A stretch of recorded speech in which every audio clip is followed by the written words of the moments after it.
Welcome to Love Life for Singles. I'm your host, Jane Donovan, and this is the show that helps you to have a connective, successful, and most important of all, fun social life.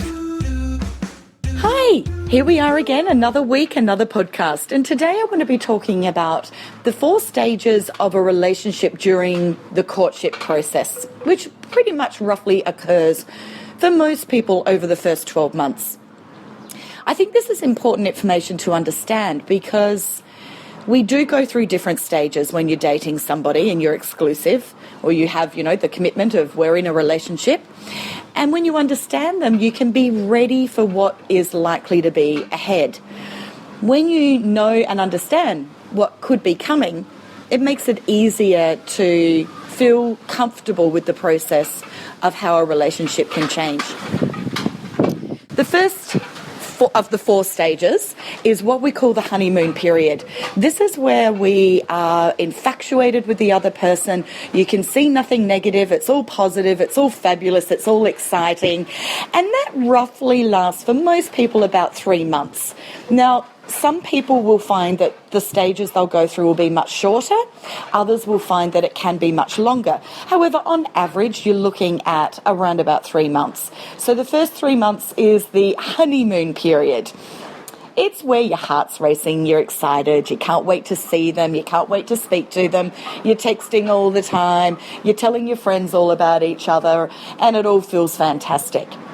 Then we move into the second stage, which roughly goes from 3 months to 6 months. And that is where the cracks start to appear.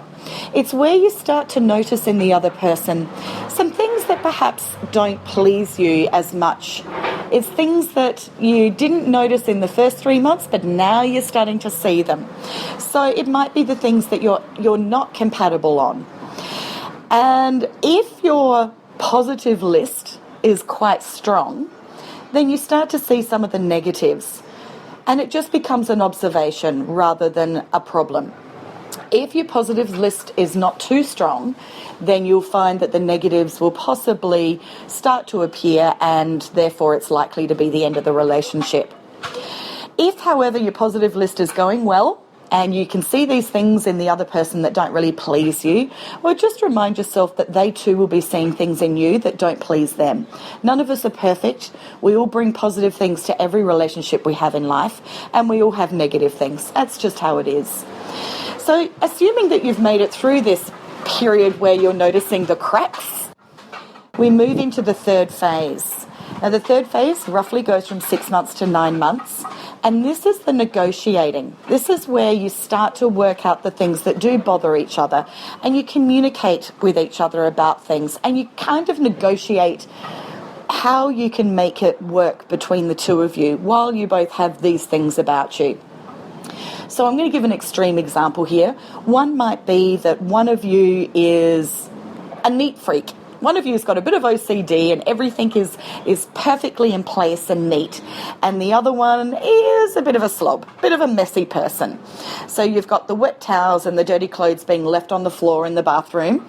And the person that's the neat freak is freaking out over this. They can't handle it. So you need to be sharing this with each other.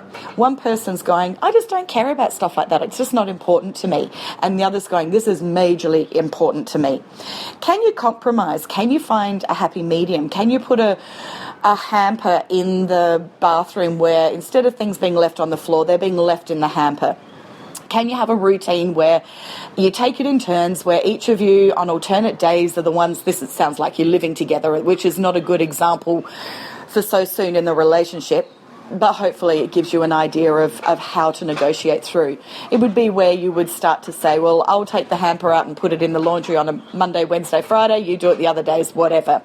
So you start to just communicate how important these things are to each other and what is it that you can do to meet in the middle, to compromise, so that crack starts to not be turning into an earthquake. The 4th stage of a relationship is where you live the negotiation. So roughly it's looking at from 9 months to 12 months. And that's where you're giving yourself time for each of you to make the subtle changes that you need to make, to be considerate of the other person's needs, and to see if this is livable. Are you happy to be compromising on the neatness side? Or are you happy to be lifting your game a bit and being a little bit more conscious of neatness, if that is the issue? So whatever the issue is, these are the stages that you go through so that you can start to have a harmonious relationship. And as we all know, all relationships take work. We never stop working on them. There are times that, we get a bit lazy, and then usually it results in somebody having a bit of an explosion or some sort of fight, or something occurs that triggers strong emotion in one or both of you. However, that is also the call to action of this relationship is important. This is where we need to be talking. What is the real issue that's going on, and how can we negotiate and make it happen? So the first stage is where everything's fabulous, and that's how it's meant to be. The second stage is noticing the cracks, being observant of the things that perhaps don't please you as much. The third stage is negotiating of those cracks, of those issues. And the fourth stage is the living of the negotiation of whatever was committed to try and see if this is possible to be working through. I hope that you have a gorgeous day, and until next week, stay happy and keep negotiating through your relationships. If you're ready to step outside your comfort zone and really engage in having a connective, successful and fun social life, then head to my website, janedonovan.com.au, where I have links to all sorts of opportunities and resources just for singles. And most important of all, I really want you to remember, you are worthy.